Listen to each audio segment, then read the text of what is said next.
pera na inaksayan nyo talaga. We really appreciate that. We can only assure you that it's a good quality film, it's entertaining, and it's a kind of film that will really touch your hearts. At sa mga hindi pa po nakakapanood, iniimbitahan po namin kayo ni Tony Gonzaga na manood po kayo ng My Only You. Siguradong mapapaiyak kayo, mapapatawa kayo. Basta sigurado ko, sulit po ang nababayad niyo po sa sinehan. At iniimbitahan ko rin po kayo nga bumili po ng album ko po, ang Bon About the Street Boys, Let's Dance. Dance exercise po yan para sa Lamang Star Records at Skelan. Skelan. Thank you so much! Thank you so much. Thank you. Thank you, Cinema!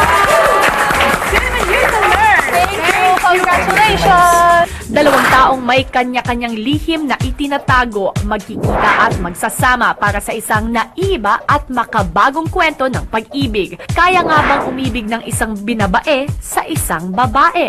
Starring Jody Santa Maria and Victor Basa, isang naiibang obra mula kina Pablo Biglang Awa Jr. at Veronica Velasco. Patutunayang iba talaga ang astig at orig. Maling Akala, bibida na mula November 5 hanggang November 11 sa Indesine ng Robinsons Galleria.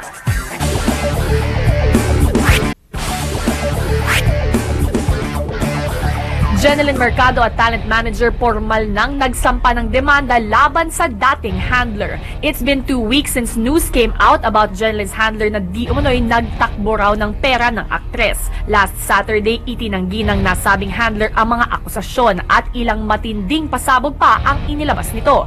Ayon kay Mel Pulmano, wala raw katotohanan ng mga akusasyong ninakaw niya ang pera ni Jeneline. Yes, meron siyang ni-receive sa akin. Isang 20,000 tsaka 76,000. Wala kasi siyang pera. Ako yung nag-aabono sa mga bayarin niya. Checky ko rin yung gamit ko. Simpleng tao lamang raw siya na sumusunod sa mga utos. Ibinulgar pa nitong si Becky Aguila lamang raw ang humahawak at nagwi-withdraw ng pera ni Jeneline. Simula nag-start si Jeneline na 2004, nanalo siya yung Starstruck hanggang 2008. Hawak ni Becky lahat yung backbook ni Jeneline. Tapos January 10, 2008, ibinalik ni Becky kay Jeneline yung bankbook na 2,967 within 5 years. Hindi, sa kinita ni Jeneline ng 5 taon. At dahil pa raw sa hindi magandang takbo ng career ngayon ni Jeneline, inutos daw ng manager na alisin ang mga nakapaligid sa aktres.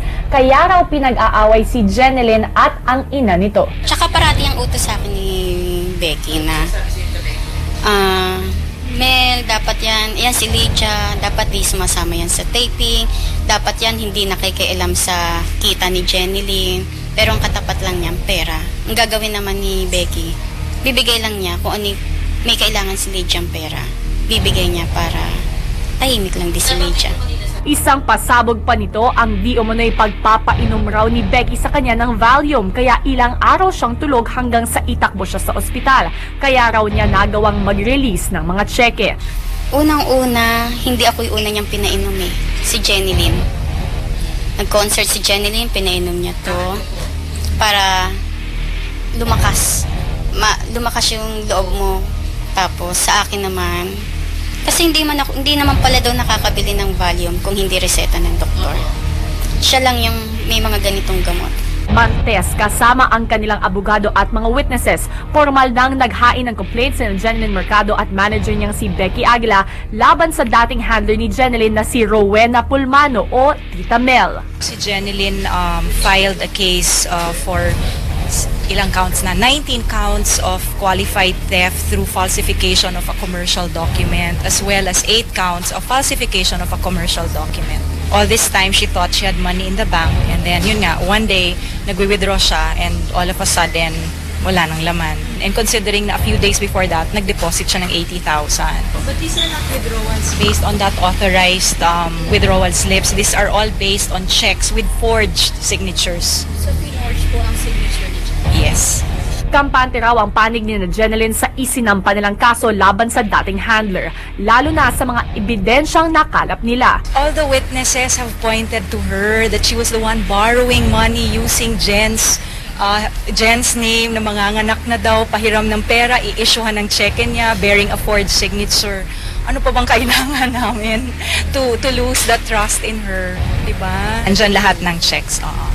Pati yung kanino siya na-issue, kaninong account naka-deposit. Nandyan lahat.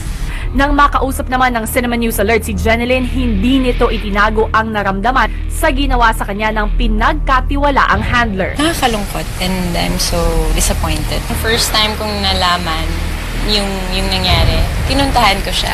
Yan. Trinay ko talaga siyang kausapin. Ano sabi niya sa'yo? Nang maayos, Wala. Nakapikit lang siya. Ayaw niya dumilat. Why? Hindi ko alam. Ayaw niya dumilat. So from there pala, may chance pala dapat na maayos. Pero meron na sa'yo. Oo. Sana kinausap niya na lang ako. Kasi open naman ako eh. Mahal ko naman siya eh.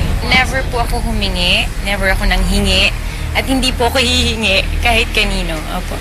Ano reaction mo sa sinabi niya ikaw parang may utang sa kanya? Ano utang? Sinabi niya, utang ka sa Nako ha, yan ba ang tinatawag na mahal? Mahal niya ba ako?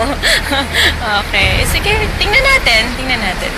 Nang si Becky Aguila naman ang makausap ng Cinema News Alert, harapan itong sinagot ang akusasyon ng dating empleyado na siya raw ang mastermind ng di umano'y pagnanakaw. Oo nga, ako nga daw ang kanyang mastermind. So, I guess, no one naman is the master of your own mind except yourself. Very shocked. Hindi ko akalain magagawa niya to kay Jeneline.